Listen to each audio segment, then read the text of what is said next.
نحمده ونصلي على رسوله الكريم أما بعد فأعوذ بالله من الشيطان الرجيم بسم الله الرحمن الرحيم ويوم ينفخ في الصور ففزع من في السماوات ومن في الأرض إلا من شاء الله وكل أتوه داخرين وترى الجبال تحسبها جامدة وهي تمر مر السحاب صنع الله الذي أتقن كل شيء إنه خبير بما تفعلون من جاء بالحسنة فله خير منها وهم من فزع يومئذ آمنون ومن جاء بالسيئة فكبت وجوههم في النار هل تجزون إلا ما كنتم تعملون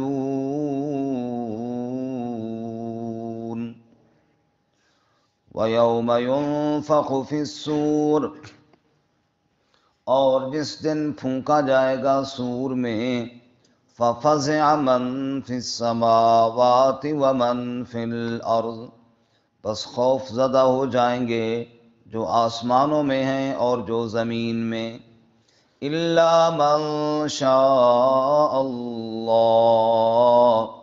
مگر جو اللہ تعالیٰ چاہے وَكُلٌّ أَتَوْهُ دَاخِرِينَ اور سب آئیں گے اس کے پاس عاجز ہونے والے بن کر وَتَرَى الْجِبَالَ اور آپ دیکھیں گے پہاڑوں کو تَحْسَبُهَا جَامِدَةً جن کو آپ سمجھتے ہیں کہ وہ رکے ہوئے ہیں جامد ہیں وَهِيَ تَمُرُّ مَرَّ السَّحَابِ اور وہ بادلوں کی طرح اڑتے ہوں گے صنع اللہ یہ اللہ کی کاریگری ہے الذی اتقن کل شیء وہ ذات جس نے مضبوطی عطا فرمائی ہر شے کو انہ خبیر بما تفعلون بے شک وہ خبر رکھنے والا ہے جو تم کرتے ہو من جاء بالحسنہ جو کوئی لایا نیکی فلہ خیر منہا پس اس کے لیے بہتر بدلہ ہوگا اس سے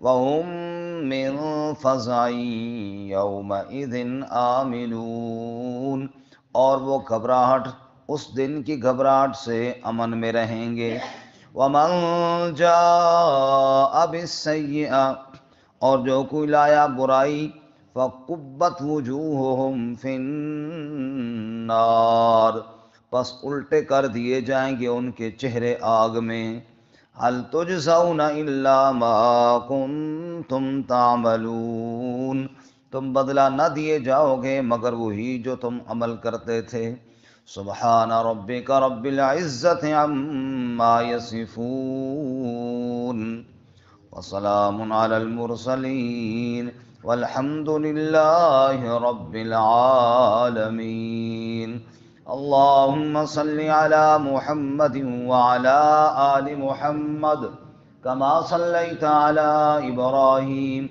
وعلى آل إبراهيم إنك حميد مجيد اللهم بارك على محمد وعلى آل محمد كما باركت على إبراهيم وعلى آل إبراهيم إنك حميد مجید معزز سامعین سورۃ النمل کا آخری رکوع آیات نمبر 87 سے لے کر 90 تک تلاوت کی ہیں اللہ رب العزت ان کے مطابق صحیح بیان کی توفیق عطا فرمائے آمین اور ہمیں قرآن و سنت پر عمل کرنے کی توفیق عطا فرمائے آمین گزشتہ سبق میں قیامت کا بیان تھا، علامات قیامت، کہ زمین سے ایک جانور نکل کر کلام کرے گا، اور جب قیامت کا دن ہوگا مجرموں کی الگ الگ ٹولیاں بنا دی جائیں گی۔ پھر رب ان سے فرمائے گا تم ہی وہ ہو نا جنہوں نے میری آیتوں کو جھٹلایا تھا، حالانکہ تمہارے پاس علم نہیں تھا، اور پھر وہ ان کے پاس کوئی جواب نہیں ہوگا۔ پھر آخر میں اللہ نے عقلی دلیل دی تھی کہ کیوں انکار کرتے ہیں، یہ رات اور دن کے نظارے نہیں دیکھتے اور میری قدرت ان کو سمجھ میں کیوں نہیں آتی۔ آج کے سبق میں بھی قیامت کا بیان ہے، اور قیامت کے دن جو سور پھونکا جائے گا اس کا تذکرہ ہے۔ بعض مفسرین کی رائے یہ ہے کہ جو سور کا نفخہ ہے وہ 3 دفعہ پھونکا جائے گا۔ پہلی دفعہ جب سور پھونکا جائے گا اس سے خوف و ہراس قائم ہو جائے گا، اور آسمان زمین والے ڈر جائیں گے، اور اتنا خوف ہوگا کہ وَإِذَا الْوُحُوشُ حُشِرَتْ، وحشی جانور بھی انسانوں کے پاس آ جائیں گے، اور انسان ادھر بھاگیں گے، وہ ادھر بھاگیں گے، اور خوف کا یہ عالم ہوگا کہ کوئی کسی پر حملہ نہ کرے گا بلکہ ہر ایک کو اپنی پڑی ہوئی ہوگی۔ دوسرا نفخہ جب پھونکا جائے گا پھر سب بے ہوش ہو کر گر پڑیں گے اور مر جائیں گے، اور سب فنا ہو جائیں گے، اور کوئی بھی باقی نہیں بچے گا۔ آسمان، زمین، پہاڑ سب ٹوٹ پھوٹ جائیں گے، اور نہ انسان بچیں گے نہ جنات بچیں گے، پھر بعد میں ملائکہ بھی سب ختم ہو جائیں گے۔ اور یہی وہ وقت ہوگا جب رب پوچھے گا لمن الملک اليوم للہ الواحد القہار، اب بتاؤ کس کی بادشاہت ہے؟ اللہ للہ الواحد القہار، صرف اکیلے اللہ کی، بس۔ پھر تیسرا نفخہ پھونکا جائے گا، وَنُفِخَ فِي الصُّورِ فَإِذَا هُم مِّنَ الْأَجْدَاثِ إِلَىٰ رَبِّهِمْ يَنْسِلُونَ، اور پھر سب قبروں سے اٹھ کر محشر کے میدان کی طرف دوڑ پڑیں گے۔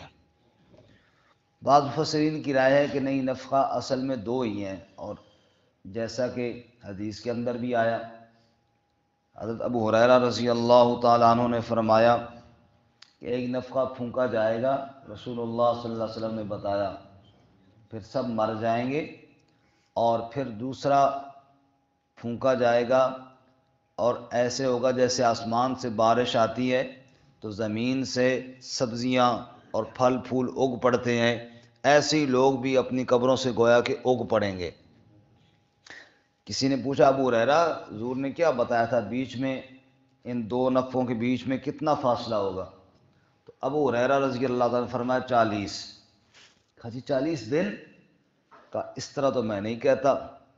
40 مہینے؟ کہا نہیں یہ بھی نہیں کہتا، چونکہ حضور نے وضاحت نہیں کی تو اب میں بھی اپنی طرف سے وضاحت نہیں کرتا۔ تو وہاں بھی اس حدیث میں بھی 2 نفخوں کا ذکر ہے، 3 کا نہیں ہے۔ تو اس لیے بعض مفسرین فرماتے ہیں، اکثر کی بلکہ رائے یہی ہے کہ نفخہ سور جو ہے یہ 3 دفعہ نہیں 2 دفعہ ہی پھونکا جائے گا۔ وہ جو پہلی دفعہ ہے جس سے خوف ہے وہی بڑھتا بڑھتا پھر آگے موت تک لے جائے گا، یعنی ابتدا تو اس کی خوف سے ہوگی اور اس کا اختتام فنا پر ہوگا۔ جو ہی سور پھونکا جائے گا ایک خوف کی کیفیت ہوگی، لوگ ڈریں گے، جانور ڈریں گے، آسمان زمین والے ڈریں گے، اور پھر وہ آواز بڑھتے بڑھتے بڑھتے بڑھتے بڑھتے یہاں تک کہ پھر سب بے ہوش ہو کر مرنا شروع ہو جائیں گے۔ تو یہ ایک ہی ہو گیا، اور دوسرے سے پھر وہ دوبارہ اٹھایا جائیں گے۔ بہرحال اللہ تعالیٰ قیامت کی ہولناکیوں سے محفوظ فرمائے۔ واقعی ایک بہت سخت دن ہے جس کو اللہ تعالیٰ نے کہیں فرمایا فَإِذَا جَاءَتِ الطَّامَّةُ الْكُبْرَىٰ، بہت بڑی آفت، بہت بڑی مصیبت کا دن ہے۔ کہیں فرمایا فَإِذَا جَاءَتِ الصَّاخَّةُ، ایک چیخ و پکار مچا دینے والا دن ہے۔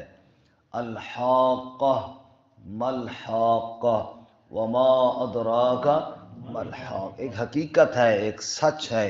القارعہ مل قاریہ وما ادراک مل قاریہ، ایک کھڑکھڑا دینے والی ہے، ایک ہلا دینے والی ہے، تہس نہس کر دینے والی ہے۔ بہرحال اللہ فرماتے ہیں وَيَوْمَ يُنفَخُ فِي الصُّورِ، اور جس دن سور پھونکا جائے گا، سور میں پھونکا جائے گا۔ رسول اللہ صلی اللہ علیہ وسلم سے ایک صحابی نے پوچھا یا رسول اللہ یہ سور میں پھونکا جائے گا یہ کیا ہے؟ آپ صلی اللہ علیہ وسلم نے فرمایا ایک سینگ کی طرح کی چیز ہے جو اسرافیل علیہ السلام کو دی گئی ہے، بس وہ اس میں آواز ماریں گے تو پھر آواز پھیلتی جائے گی، آگے تو اللہ تعالیٰ نے پھیلا دینا اس آواز کو۔ آپ صلی اللہ علیہ وسلم یہ بھی ارشاد فرمایا کہ میں دنیا کی لذتوں میں اور دنیا کی عیش و عشرت میں کیسے مصروف ہو جاؤں اور مشغول ہو جاؤں، حالانکہ سور پھونکنے والے فرشتے نے اس نرسنگے کو اپنے منہ میں لے لیا ہے اور اپنا کان اللہ کے عرش کی طرف لگا دیا ہے، ادھر سے حکم ملے اور یہ سور پھونک دے، بالکل وہ تیار اور ریڈی بیٹھا ہے کہ ادھر سے حکم ملے، کان اس کا عرش کی طرف ہے اور منہ اس کا سور کے اندر ہے، نرسنگے کے اندر ہے، کہ بس ادھر سے حکم ملے اور وہ سور پھونک دے اور ساری کائنات تباہ و برباد ہو جائے۔ فرمایا وَيَوْمَ يُنفَخُ فِي الصُّورِ، اور جس دن پھونکا جائے گا سور میں، فَفَزِعَ مَن فِي السَّمَاوَاتِ وَمَن فِي الْأَرْضِ، تو ڈر جائیں گے جو آسمانوں میں ہیں وہ بھی ڈر جائیں گے اور جو زمین میں ہیں وہ بھی ڈر جائیں گے، إِلَّا مَن شَاءَ اللَّهُ، مگر جس کو اللہ چاہے، اس خوف سے جس کو اللہ بچانا چاہے وہ بچے گا، باقی سبھی ڈر جائیں گے، اللہ ہمیں محفوظ فرمائے اس ڈر سے۔ آمین۔ اور سورۃ المدثر میں کیا فرمایا فَإِذَا نُقِرَ فِي النَّاقُورِ فَذَلِكَ يَوْمَئِذٍ يَوْمٌ عَسِيرٌ عَلَى الْكَافِرِينَ غَيْرُ يَسِيرٌ، جب سور پھونکا جائے گا نا تو یہ بڑا سخت دن ہوگا، عَلَى الْكَافِرِينَ غَيْرُ يَسِيرٌ، کافروں پر آسان نہیں ہوگا، اللہ ایمان پہ خاتمہ فرمائے۔ کافروں کے لیے وہ دن بڑا خطرناک ہوگا، لیکن انشاءاللہ اہل ایمان کے لیے اللہ تعالیٰ آسانی فرمائے گا، جیسا کہ آگے آ رہا ہے۔ اس لیے فرمایا جی ساری کائنات والے، چاہے وہ آسمانوں میں ہیں چاہے زمین میں ہیں، سب ڈر جائیں گے، الا من شاء اللہ، مگر وہ جسے اللہ چاہے۔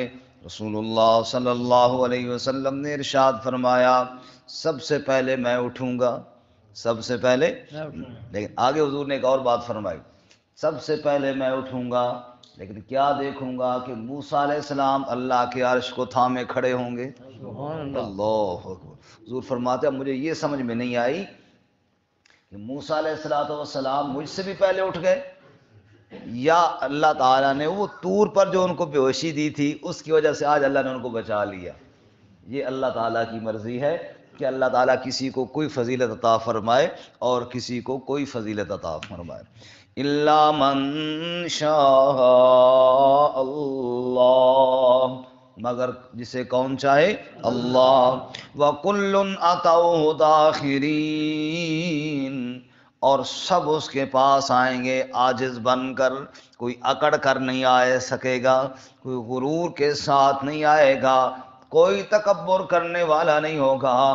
آج سب متکبرین کے تکبر خاک میں مل گئے، سب غرور کرنے والوں کے غرور خاک میں مل گئے، سب عاجز بن کر آ رہے ہیں، دل دھڑک رہے ہیں، قلوب یومئذ واجفہ ابصارها خاشعہ، دل دھڑکے ہوئے ہیں، آنکھیں جھکی ہوئی ہیں، خوف چھایا ہوا ہے۔ وَكُلٌّ أَتَوْهُ دَاخِرِينَ، سب عاجز بن کر آئیں گے، کوئی بھی متکبر نہیں ہوگا۔ یہ تو لوگوں کی حالت ہوگی۔ وَتَرَى الْجِبَالَ تَحْسَبُهَا جَامِدَةً، اور یہ جو پہاڑ ہے جن کو آپ دیکھتے ہیں کہ جامد ہیں، کھڑے ہوئی ہیں ایک جگہ پر، بڑے وزنی ہیں، ہلتے نہیں ہیں، زمین کو بھی نہیں ہلنے دیتے ہیں، بڑا بوجھ ہے ان کا۔ وَهِيَ تَمُرُّ مَرَّ السَّحَابِ، اور یوں اڑ رہے ہوں گے جس طرح بادل اڑتے ہیں۔ وَهِيَ تَمُرُّ مَرَّ السَّحَابِ، بادلوں کی طرح یہ پہاڑ اڑ رہے ہوں گے۔ اور سورۃ القاریہ میں کیا فرمایا؟ وَتَكُونُ الْجِبَالُ كَالْعِهْنِ الْمَنْفُوشِ، یہ بڑے بڑے پہاڑ دھنی ہوئی رنگین اون کے گالوں کی طرح اڑ رہے ہوں گے، یوں اڑ رہے ہوں گے۔ اور اللہ تعالیٰ فرماتے ہیں سورۃ طٰہٰ میں وَيَسْأَلُونَكَ عَنِ الْجِبَالِ فَقُلْ يَنسِفُهَا رَبِّي نَسْفًا فَيَذَرُهَا قَاعًا صَفْصَفًا لَا تَرَىٰ فِيهَا عوجا ولا امتا۔ لوگ پوچھتے ہیں پہاڑوں کا کیا ہوگا؟ پر میرا رب ان کو ریزہ ریزہ کر کے ریت کے ذروں کی طرح اڑا دے گا، اور زمین کو چٹیل میدان بنا دے گا، نہ کوئی اونچ رہے گی اور نہ کوئی نیچ رہے گی، سب برابر کر دے گا۔ اللہ فرماتے ہیں وَهِيَ تَمُرُّ مَرَّ السَّحَابِ، یہ بادلوں کی طرح پہاڑ اڑتے ہوئے دکھائی دیں گے۔ سُنَ اللہ، اوے لوگو یہ سب کس کی کاریگری ہے؟ اللہ، پہاڑوں کو روکے تو روکنے والا کون ہے؟ اور اڑا دے تو اڑانے والا کون ہے؟ اللہ، سمندروں کو چلانے والا بھی اللہ، ہواؤں کو چلانے والا بھی اللہ، بادلوں کو اڑانے والا بھی اللہ، پہاڑوں کو ریزہ ریزہ کر کے اڑا دینے والا بھی اللہ، بچانے والا بھی اللہ، تباہ کرنے والا بھی اللہ۔ سنا اللہ، یہ سب اللہ کی کاریگری ہے۔ کون اللہ؟ الذی اتقن کل شیء، جس نے ہر چیز کو مضبوطی عطا فرمائی ہے۔ پہاڑوں کو مضبوطی دی، زمین کو مضبوطی دی، آسمان کو تھاما۔ انسان تو بھی اپنے پاؤں پہ کھڑا ہوا ہے، تجھے مضبوطی عطا کی ہے۔ حتیٰ کہ کیڑا ہے وہ بھی اپنے کچھ نہ کچھ جگہ جتنی اس کی طاقت ہے وہ مضبوطی اللہ نے اس کو دی ہے۔ ہر چیز کو جتنی طاقت ہے، جتنی مضبوطی ہے، دینے والا صرف کون ہے؟ اللہ، اتقن کل شیء، ہر چیز کو اسی نے مضبوطی عطا فرمائی۔ انہ خبیر بما تفعلون، بے شک وہ خبر رکھنے والا ہے جو تم کرتے ہو۔ جو ہر چیز کا خالق اور مالک ہے وہ ہر چیز کو جاننے والا بھی ہے، اس سے کوئی چیز چھپی ہوئی۔ لہذا فرمایا من جاء بالحسنۃ فلہ خیر منہا، یہ مت سمجھیے کہ میرا پیسہ کام آئے گا، میری بلڈنگ کام آئے گی، کوٹھیاں کام آئیں گی، کچے مکان والا ہو یا پکے مکان والا ہو، سب ملیا میٹ ہو جائے گا، وہاں تو نیکیاں ہی ساتھ لے کر جائیں گے۔ من جاء بالحسنۃ، جو نیکیاں لے کر آئے گا، فلہ خیر منہا، اس کے لیے بہتر بدلہ ہوگا۔ اتنی نیکی نہیں لے کر جائے گا جتنا رب بدلے عطا فرمائے گا۔ اللہ، اللہ اپنی شان کے مطابق بدلے عطا فرمائے گا۔ من جاء بالحسنہ فلہ عشر امثالہا، کم از کم تو 10 گنا اللہ بدلہ دیں گے ایک نیکی کے بدلے میں، لیکن فرمایا یہ تو کم از کم ہے، جب اللہ زیادتی کرنے پر آئے گا، اضافہ کرنے پر آئے گا، واللہ یضاعف لمن یشاء، جس کے لیے اللہ چاہے گا اضافہ فرمائے گا، نہ اس کے خزانوں میں کمی ہے نہ اس کے اختیارات میں کوئی کمی ہے، جو چاہے کر لے۔ یہاں کہے بندہ کسی صاحب سے تعلق بھی، وہ کہتا ہے یار تھوڑا میری یہ چیز زیادہ دے، وہ کہتا ہے مجھے زیادہ دینے کی اجازت نہیں ہے کیونکہ اس کا اختیار اتنا نہیں ہے۔ رب کہتا ہے میرے اختیارات میں کوئی پابندی نہیں ہے، فل اختیار ہے۔ اور باقی بات دفعہ کہتے ہیں جی اس کے علاوہ اور چیز آ نہیں رہی، ختم ہو چکی ہے، یہ چیز شارٹ ہے، میں کہاں سے دوں؟ رب کہتا ہے میرے پاس کوئی چیز شارٹ بھی نہیں ہے۔ وَإِن مِّن شَيْءٍ إِلَّا عِندَنَا خَزَائِنُهُ، ہمارے خزانے تو ختم ہی نہیں ہوتے۔ رب فرماتے ہیں رب کے بے انتہا خزانے ہیں اور رب کے بے انتہا اختیارات ہیں، لہٰذا واللہ یضاعف لمن یشاء، رب جب بدلہ دینے پر آئے گا تو حساب کتاب نہیں، واللہ یرزق من یشاء بغیر حساب، پھر اللہ بغیر حساب کے دے گا۔ اتنا دے گا کہ لوگوں کو خوش کر کے رکھ دے گا.